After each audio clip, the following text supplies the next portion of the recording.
नमस्कार, आप देख रहे हैं एवन उत्तराखंड और मैं हूं आपके साथ आयुषी गुप्ता। बुलेटिन की शुरुआत करेंगे इस वक्त की हेडलाइंस के साथ। नवंबर को पीएम मोदी का केदारनाथ दौरा, जीर्णोद्धार के कार्यों और नए विकास कार्यों का करेंगे भूमि पूजन एवं शिलान्यास। वहीं केदारनाथ से जनता को भी करेंगे संबोधित।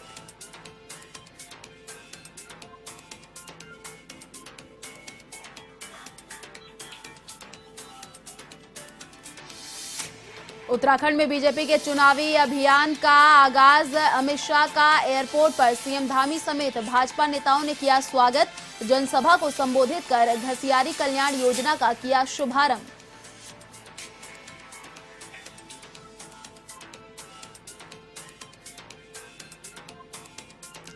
नैनीताल हाईकोर्ट ने कैबिनेट मंत्री स्वामी यतीश्वरानंद को भेजा अवमानना नोटिस। 16 नवंबर तक जवाब दाखिल करने के दिए निर्देश। डिप्टी रजिस्ट्रार के आदेश को चुनौती देने वाली याचिका पर हुई सुनवाई।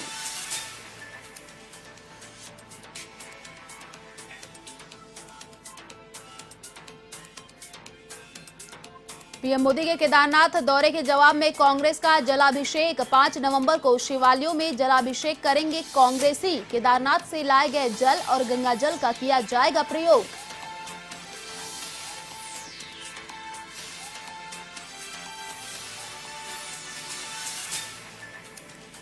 काठगोदाम इलाके में सौतेले पिता और भाई ने किया बेटी दामाद पर हमला। बेटी की मौत, दामाद की हालत गंभीर।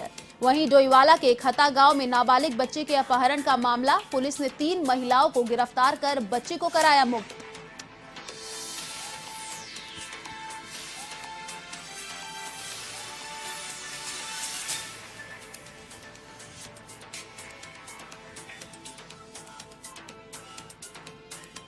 और अब खबरें विस्तार से।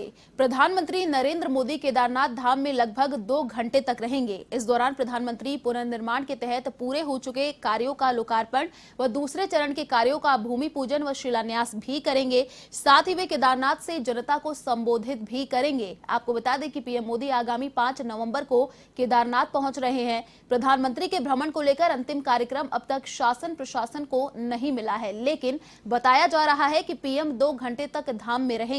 वे जनता को भी संबोधित करेंगे। वहीं रुद्रा पॉइंट से ध्यान गुफा तक लगभग 5 किलोमीटर क्षेत्र को पूरी तरह से सुरक्षा छावनी में तब्दील कर दिया जाएगा।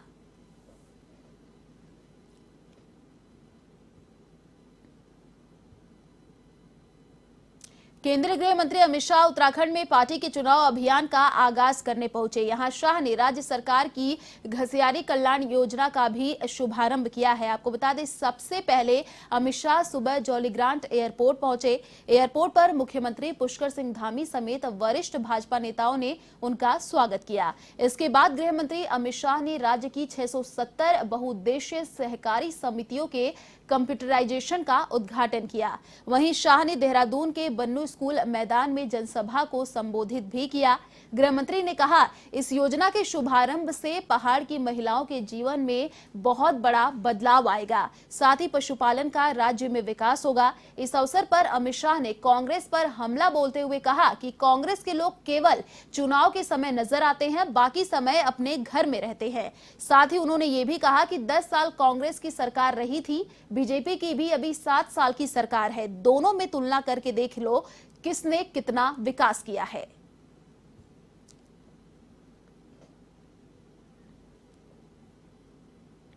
और इसी खबर पर अधिक अपडेट के साथ हमारे संवाददाता शैलेंद्र पांडे फोन लाइन पर जुड़ चुके हैं। जी शैलेंद्र, देखिए एयरपोर्ट पर सीएम धामी समेत भाजपा कार्यकर्ताओं ने अमित शाह का स्वागत किया अभी, और क्या कुछ जानकारी मिल पा रही है इस खबर को लेकर?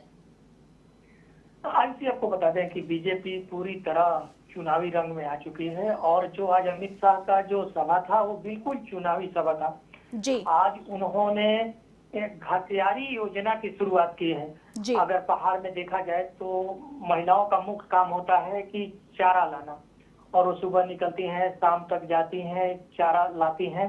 उस स्थिति में उन्हें कई खतरों का सामना भी करना पड़ता है। इसको देखते हुए सरकार ने शुक्रिया शैलेंद्र तमाम जानकारी साझा करने के लिए। तो उत्तराखंड में बीजेपी के चुनाव अभियान का आगाज हो चुका है। अमित शाह ने आज उत्तराखंड का दौरा किया। चलिए बढ़ते अगली खबर की ओर। नैनीताल हाईकोर्ट ने पूर्व के आदेशों का पालन नहीं करने पर कैबिनेट मंत्री स्वामी यतीश्वरानंद और deputy registrar cooperative society Haridwar Neetu Bhandari को अवमानना नोटिस जारी करते हुए 16 नवंबर तक जवाब दाखिल करने के निर्देश दिए हैं। न्यायमूर्ति मनोज कुमार तिवारी की एकल पीठ के समक्ष मामले की सुनवाई हुई। मामले के अनुसार महाविद्यालय महासभा ज्वालापुर हरिद्वार ने हाईकोर्ट में अवमानना याचिका दायर कर कहा था कि महासभा कई स्कूल व कॉलेज का संचालन करती है, जिसमें स्वामी यतीश्वरानंद मंत्री थे और उनके कैबिनेट मंत्री बनने के बाद 2018 में उन्हें प्रबंधन समिति ने हटा दिया था। इस आदेश को यतीश्वरानंद ने हाईकोर्ट में चुनौती दी थी, जिसे कोर्ट ने खारिज कर दिया था।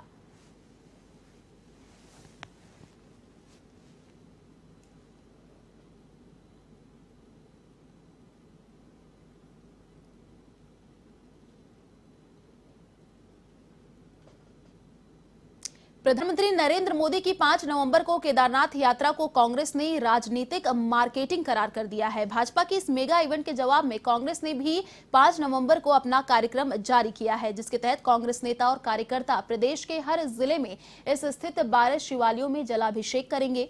जलाभिषेक में केदारनाथ से लाए गए जल और गंगा जल का प्रयोग किया जाएगा। पूजा अर्चना के साथ भाजपा को सन्मति दे भगवान भजन गाया जाएगा। पीसीसी अध्यक्ष गणेश गोदियाल ने बताया कि 5 नवंबर को कांग्रेस कार्यकर्ता अपने अपने क्षेत्र के शिवालयों को जलाभिषेक से शिवलिंगों को अभिभूषित करेंगे।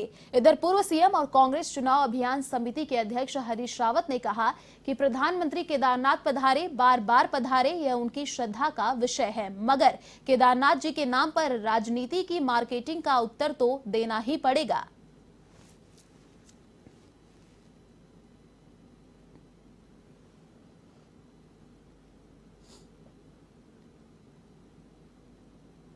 ऑल इंडिया केंद्रीय श्री गुरु सिंह सभा के राष्ट्रीय अध्यक्ष और दिल्ली के पूर्व विधायक तरविंदर सिंह मारवाह ने सितारगंज में प्रेस वार्ता की, जिसमें तरविंदर सिंह मारवाह ने कहा कि उत्तराखंड में अचानक आई आपदा से लोगों को भारी जानमाल का नुकसान हुआ है। मैंने अब तक 100 से अधिक गांवों का दौरा किया है। डबल इंजन भाजपा की सरकार ने अभी तक किसी को भी कोई मदद नहीं दिया है, ना ही किसी भाजपा के नेता व कार्यकर्ताओं ने पीड़ितों की मदद की। उन्होंने कहा कि आज किसान परेशान है, लेकिन केंद्र सरकार है कि किसानों पर जबरदस्ती 3 काले कानून लाद रही है।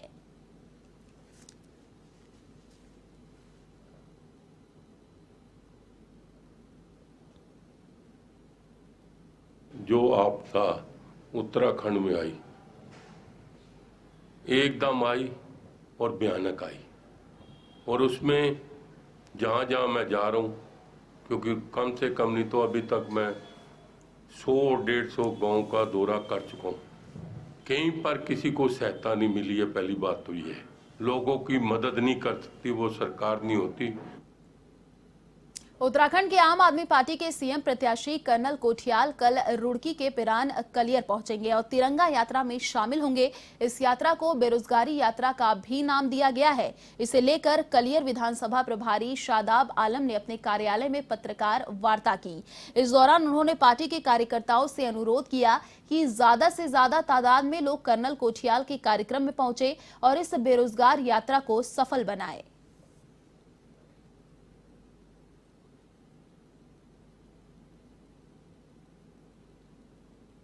हमारे कर्नल अजय कोठियाल साहब जो मुख्यमंत्री का चेहरा है उत्तराखंड का आम आदमी पार्टी की तरफ से, वो तिरंगे यात्रा में, और इसको हम रोजगार यात्रा का भी हमने नाम दिया है, उसमें शामिल होंगे। और हमारी जो सभा संबोधन होगा, हज हाउस के सामने जो एरिया है वहाँ पर एक सभा का संबोधन होगा और वहाँ से हम लोग पदयात्रा करते हुए तिरंगे और झंडों के साथ अपना जो हमारा पिलखन चौक है वहाँ से पीपल चौक जो है वहाँ से सैतान चौक से और अपना वीआईपी रोड से होते हुए पीरान कलियर दरगाह जो साबिर पाक की दरगाह है वहाँ पर चादर पोशी करेंगे। दीपावली त्योहार को देखते हुए अल्मोड़ा पुलिस सतर्क हो गई है। जनपद में कानून व्यवस्था को चाक चौबंद रखने के निर्देश सभी थाना प्रभारी को दे दिए गए हैं ताकि सौहार्दपूर्ण पर्व मनाया जा सके। वरिष्ठ पुलिस अधीक्षक पंकज भट्ट ने बताया कि जनपद की पुलिस को अलर्ट मोड पर कर दिया गया है और फायर ब्रिगेड सहित यातायात व्यवस्था को चुस्त दुरुस्त करने के निर्देश दिए जा चुके हैं। वहीं व्यापार मंडल की बैठक भी ली गई है।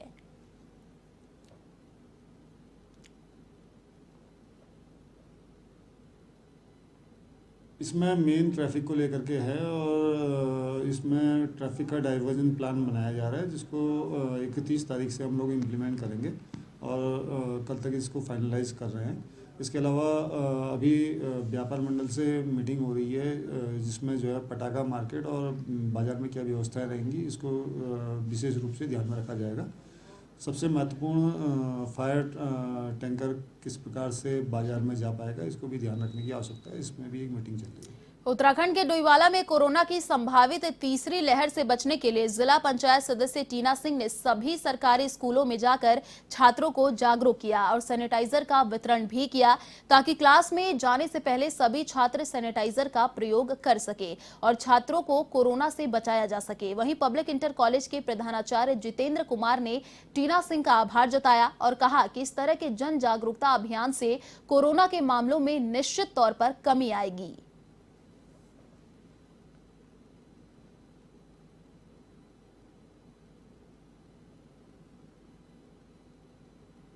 जैसे कि अभी हम सभी को पता है कि अभी कोरोना का समय ख़त्म नहीं हुआ है और ये बच्चों के लिए भी ये डेल्टा वेव कह रहे कि आने वाली है, तो उसी के लिए मेरा जनप्रतिनिधि होने के नाते एक छोटा सा प्रयास आज ही मैंने शुरू करा है कि जितना हो सके इंटर कॉलेज और ये प्राइमरी स्कूल्स में सैनिटाइज़र में वितरण कर सकूं, जिससे बच्चों को थोड़ा तो बचाया जा सके। जिला पंचायत श्रीमती टीना सिंह का आभार व्यक्त करता हूं मैं कि उन्होंने हमें आज सैनिटाइज दिया और हम SOP के तहत हर बच्चे को सैनिटाइज करते हैं, थर्मल स्क्रीनिंग भी करते हैं, तभी हम उसको क्लास में भेजते हैं सुबह को, और प्रतिदिन सुबह ही हमारा ये कार्य रहता है। इसके पश्चात ही हमारा बच्चा।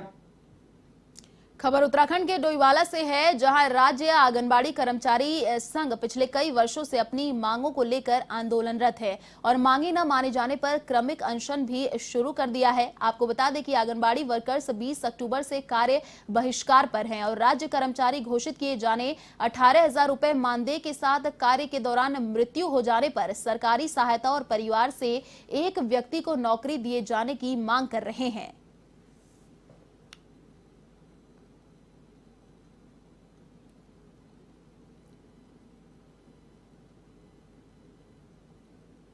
एक तो हम अपना मानदेय का नाम हटाना चाहते हैं, दूसरे हमको हमारा काम का दाम नहीं मिल रहा है।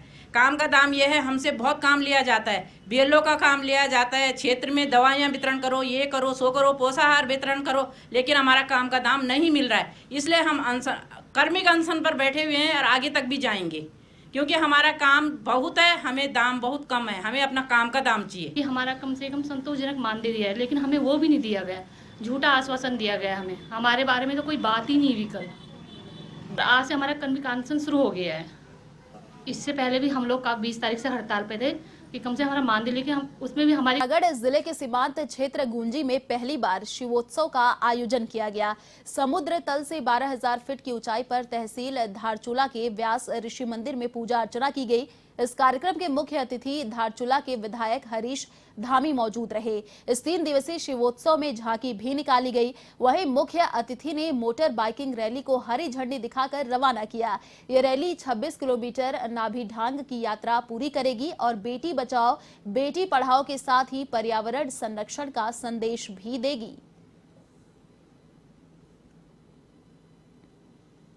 सबसे पहले तो जिन्होंने इसको शुभारंभ की सोच रखी, उसके लिए मैं जिलाधिकारी पिथौरागढ़ को बहुत बहुत धन्यवाद देता हूँ।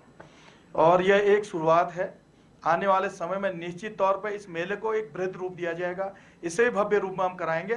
थोड़ा जो समय है उसको हम इस अक्टूबर में न कराकर हम जून के महीने में इसको कराएंगे और एक भव्य इस मेले की पहचान शिव महोत्सव के रूप में केवल देश में नहीं, अंतर्राष्ट्रीय स्तर पर भी इसकी जो है पहचान बनाने की कोशिश की जाएगी। खबर ऋषिकेश से है, जहां एम्स के पास एक मेडिकल स्टोर संचालक की ग्राहकों के साथ बदसलूकी और मनमानी के मामले बढ़ते ही जा रहे हैं। एम्स में भर्ती 4 वर्षीय मासूम के इलाज में जरूरत वाली दवाइयों को देने से संचालक ने इनकार किया और कहा कि पर्चे में लिखी सभी दवाइयां उनके यहां से लेनी पड़ेगी, नहीं तो वह कोई भी दवाई नहीं देंगे। मामले की जानकारी पर पुलिस मौके पर पहुंची।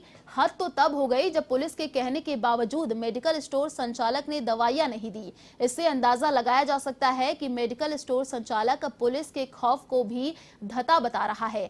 मामले में ड्रग इंस्पेक्टर अनीता भारती का कहना है कि मामले की जांच कराकर पुष्टि होने के बाद मेडिकल स्टोर संचालक के खिलाफ एक्शन लिया जाएगा।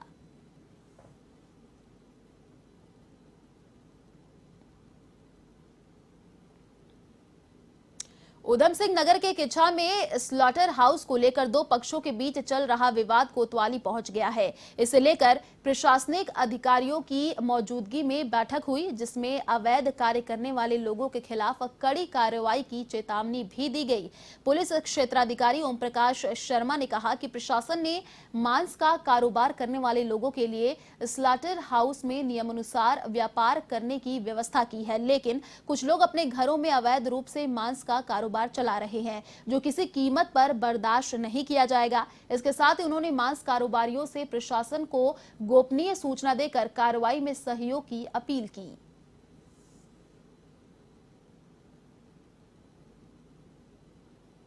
आज मीटिंग की गई एसडीएम साहब महोदय की अध्यक्षता में, जिसमें ये बताया गया कि स्लॉटर हाउस में ही पशु काटे, कोई अपने घरों पे ना काटे, जिससे कि महामारी फैलने का डर रहता है। स्लॉटर हाउस में पशु चिकित्सक रहते हैं, उनके द्वारा ही उनको उनकी डॉक्टरी करने के बाद ही काटने की परमिशन दी जाएगी।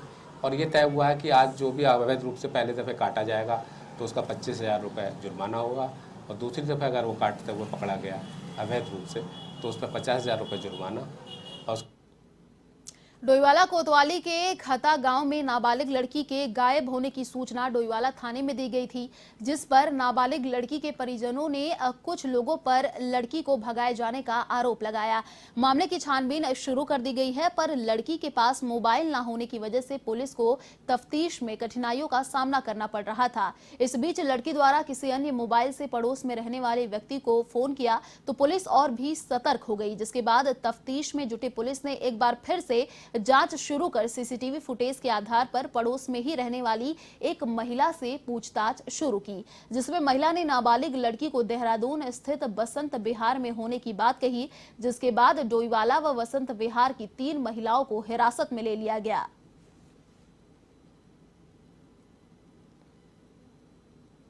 तो अचानक जो है लड़की ने अपने मोबाइल से एक अपने किसी जानने वाले के मोबाइल से एक व्यक्ति को फ़ोन किया, जिसके हमारे जो टच में था, उसके द्वारा हमने जब घटना को खोला तो ये बात प्रकाश में आई कि घटना के दिन दिनांक 9/4 को जो हमने सीसीटीवी फुटेज देखी थी, उसमें सुबह 4 बजे लड़की नंगे पांव अपने घर से निकल के जा रही है, और इसके पड़ोस में रहने वाली एक सविता नाम की महिला है, जिसके साथ ये जिसके घर पर ये रही थी। सविता ने एक दिन अपने घर पर रखा इसको पूरा, और रखने के बाद पुलिस को नहीं बताया, ना ही लड़की ने जो है ये बताया किसी को कि जो वो इसके साथ रह रही है। सविता ने फिर बिमलेश और कमलेश नाम की 2 महिलाएं हैं जो बसंत विहार सीमा द्वार के पास रहती हैं, इनसे संपर्क करके इस लड़की को ले जाने को कहा, और वो दोनों अगले दिन इसको जो है अपने घर ले गए, घर में रखा। अभी तक उन्होंने अपने घर में रखा हुआ था। ऐसा प्रतीत होता है कि अभी तक की विवेचना से कि ये लोग इसकी शादी कहीं के पैसे उसे लेकर के इसकी शादी वादी कहीं करने की फिराक में थे, लेकिन हमने घटना को खोल दिया, लड़की हमने बरामद कर ली थी। काठगोदाम थाना क्षेत्र में एक युवती की हत्या से सनसनी मच गई। मामला काठगोदाम के कॉल टैक्स के इलाके का है। जानकारी के मुताबिक आरोपी पिता और भाई ने सौतेली बेटी और दामाद पर हमला कर दिया। बेटी की मौके पर ही मौत हो गई, जबकि दामाद गंभीर रूप से घायल हो गया, जिसको इलाज के लिए अस्पताल में भर्ती कराया गया है। बताया जा रहा है कि आरोपी पिता सौतेली बेटी की शादी से नाराज था, जिसके चलते इस तरह की सनसनीखेज वारदात को अंजाम दिया गया। घटना की सूचना मिलते ही एसएसपी और एसीपी सिटी सहित पुलिस टीम मौके पर पहुंची। पुलिस ने शव को कब्जे में लेकर पोस्टमार्टम के लिए भेज दिया है।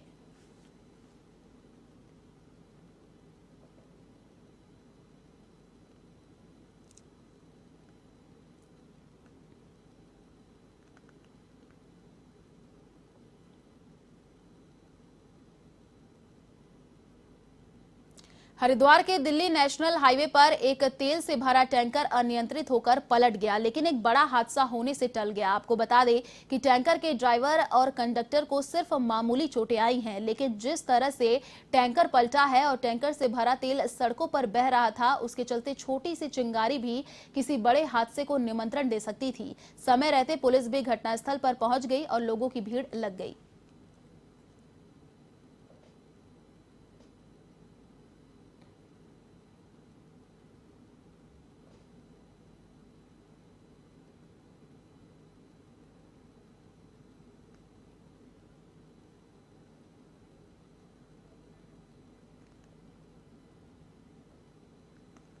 गोरखपुर में मंडल अध्यक्ष प्रभारियों की बैठक को संबोधित कर रहे हैं मुख्यमंत्री योगी आदित्यनाथ। चलिए आपको दिखाते हैं सीधे लाइव तस्वीरें। मुख्यमंत्री को ही बनाया, उन्होंने आजमगढ़ को पहचान का संकट दिया, लेकिन भारतीय जनता पार्टी आजमगढ़ को विश्वविद्यालय भी दे रही है, पूर्वांचल एक्सप्रेसवे भी दे रही है और वहां पर एयरपोर्ट भी दे रही है। ये सब बोलने की आवश्यकता, और 13 तारीख की तैयारी अभी से करना प्रारंभ करिए। मैं एक बार फिर से आप सब यहाँ पर आए,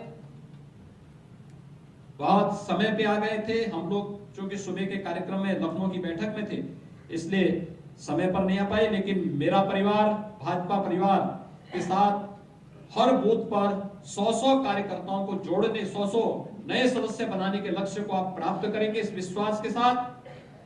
जो प्रधानमंत्री मोदी जी कहते हैं कि बूथ जीता तो चुनाव जीता।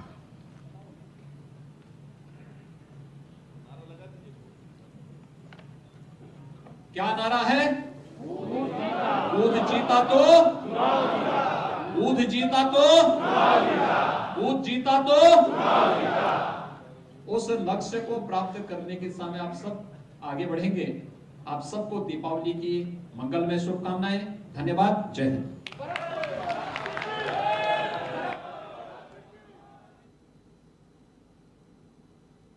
तो गोरखपुर में मंडल अध्यक्ष प्रभारियों की बैठक चल रही थी, जिसमें मुख्यमंत्री योगी आदित्यनाथ संबोधित कर रहे थे। फिलहाल इस बुलेटिन में इतना ही। देश और दुनिया की तमाम बड़ी खबरों के लिए देखते रहिए A1 TV।